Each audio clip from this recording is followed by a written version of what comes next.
Ce soir, ça parle de la formation avec l'expert de ce grand rendez-vous, formation qui aide bien évidemment à façonner le talent. Et donc sur ce plateau, je reçois pour vous, mesdames et messieurs, oui l'expert c'est Laurence Kikiaboki, qui est coach en leadership et développement personnel. Bonsoir. Oui, bonsoir M. Garba. Oui, merci beaucoup d'avoir accepté notre invitation. Vous êtes venu pour me parler bien sûr de formation.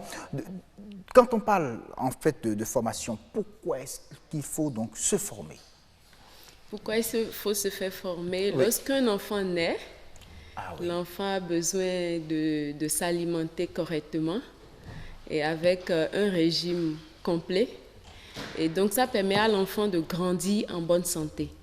La maman se contente de nourrir correctement l'enfant et l'enfant est en bonne santé et grandit correctement. Oui. Alors, de la même manière, lorsque nous grandissons, lorsque nous entamons une filière, lorsque nous entamons un métier ou lorsque nous découvrons un talent en nous, le travail, le vrai travail commence à ce niveau.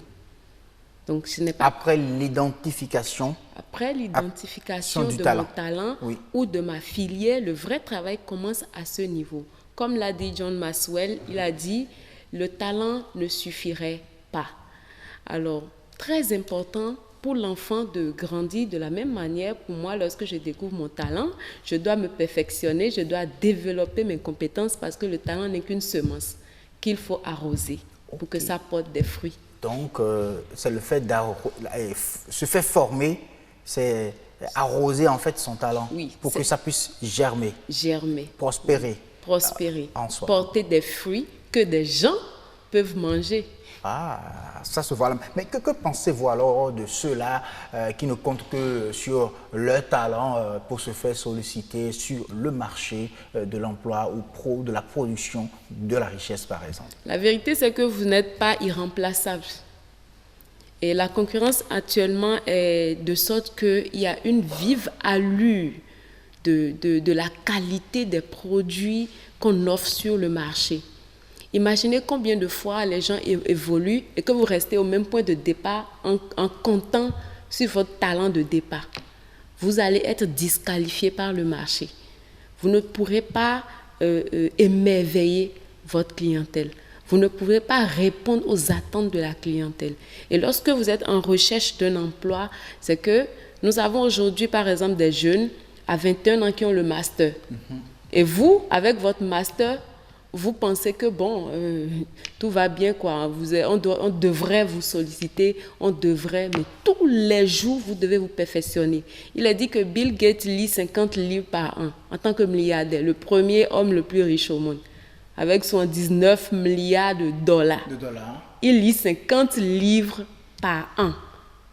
Et que vous ne vous perfectionnez pas, pensant que vous êtes irremplaçable, vous trompez lourdement. Donc, quand vous avez le talent, il faut donc qu'on travaille ce talent. Il faut qu'on façonne ce talent, vu l'actualité ou le développement qu'il y a dans le domaine dans lequel votre talent se situe. Absolument. Vous devez vous perfectionner tous les jours, en prenant conscience de ce que la concurrence est rude et que vous devez vous bâtir un nom autour de votre profession.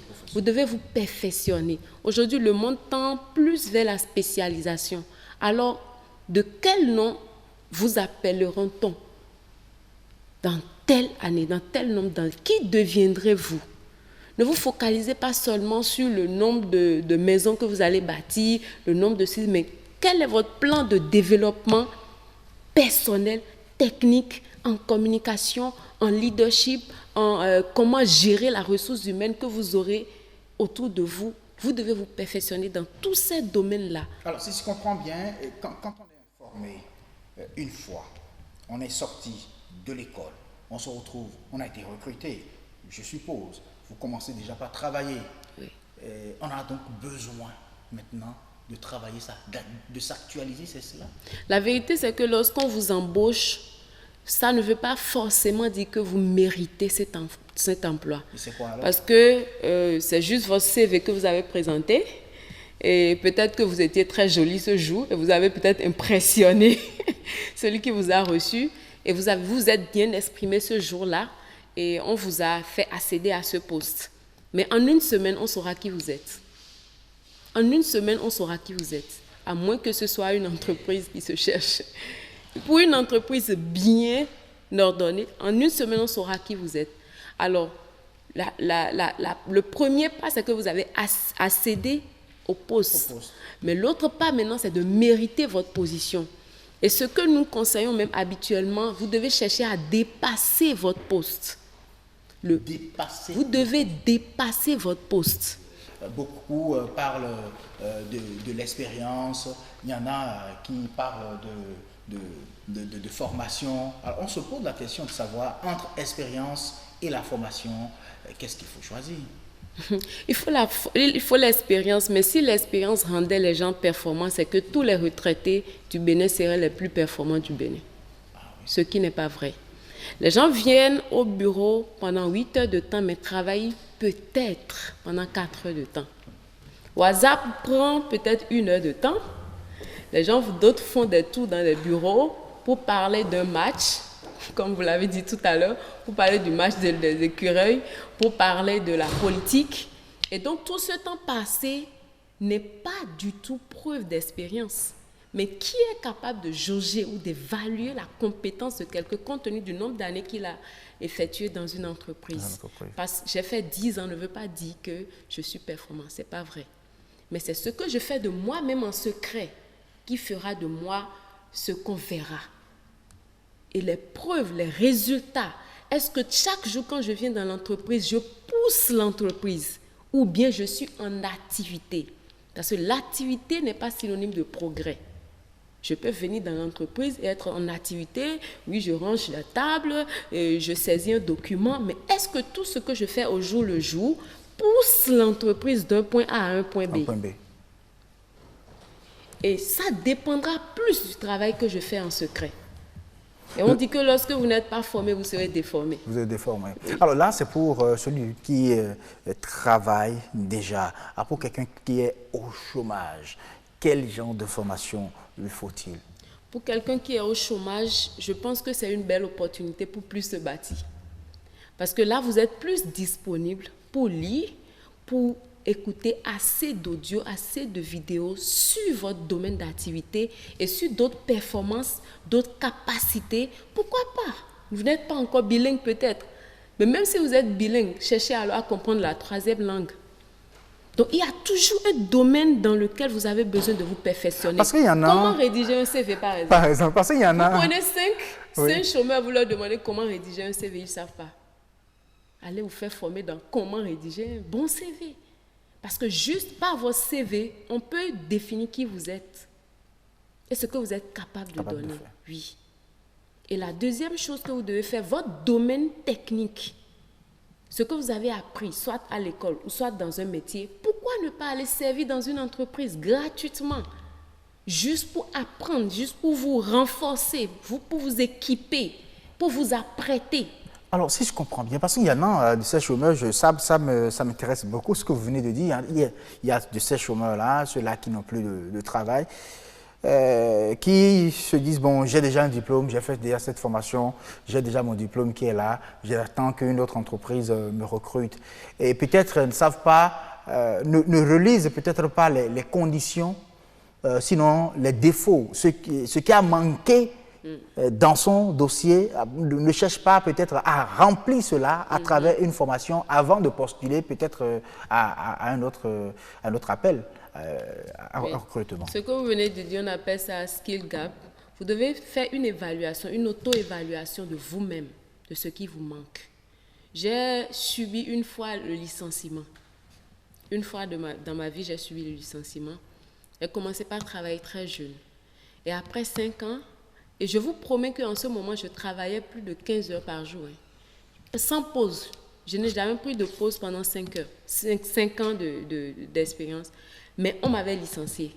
Mais ça veut dire qu'il y a quelque chose qui me manquait. Et que mon employeur recherchait, mais que je n'arrivais pas à donner. Pourquoi me plaindre de dire non, c'est qu'ils m'ont bassé, il y a l'autre là qui veut mon poste, c'est lui qui a menti à l'employé, etc., etc. pourquoi ne pas faire une auto-évaluation et chercher mes insuffisances, mes imperformances et aller maintenant vers la formation, aller me faire former, me soumettre aux gens pour qu'ils puissent me bâtir, me corriger. Ah oui, on en a vraiment besoin. Est-ce qu'il y a vraiment des opportunités, ces genres de formation au Bénin? Est-ce que ça existe, qui vont peut-être aider ces chômeurs-là, aider ceux qui travaillent déjà aussi à se perfectionner? Oui, bien sûr, il y a plein d'opportunités. Si vous me permettez de citer le nom de l'entreprise dans laquelle je travaille. Oui, bien. Oui. Bon, si vous voulez, peut-être Oui, il y a des opportunités qui existent. Très prochainement, dans le mois de juillet, par exemple, nous avons une académie que nous organisons pour bâtir les gens et les aider surtout à conjuguer leur vie, à concilier leur vie conjugale à leur vie professionnelle. Et pour ceux qui n'ont pas d'emploi et qui ont des projets qui sont dans le tiroir, les aider à ressortir, à maximiser ces projets-là, à rendre réels ces projets-là. Et ce serait une académie qui va réunir des experts dans divers domaines qui viendront consulter, conseiller, renforcer, aider les gens à quand même se démarquer dans leur domaine d'activité. Dans leur domaine d'activité. Oui. Donc c'est en juillet. J'espère qu'on aura le temps, avec bien sûr la permission du service commercial très prochainement de détailler davantage cette opportunité-là à nos chers téléspectateurs, parce que ce serait important quand même qu'après d'avoir suivi ceci, après d'avoir eu tous ces arguments-là, qu'ils saisissent quand même de ces genres d'opportunités pour pouvoir réellement voir si vous avez menti ou si vous avez dit la vérité sur ce plateau. Vraiment, il faut l'expérimenter, c'est ça en réalité. C'est le plus important d'ailleurs même. Merci beaucoup à vous d'être venu sur ce plateau. C'était un réel plaisir. J'ai aimé en tout cas tout ce que vous avez développé concernant bien sûr la formation. Je viendrai à cette formation. Ok. Allez, merci à vous. Plaisir. Ah oui.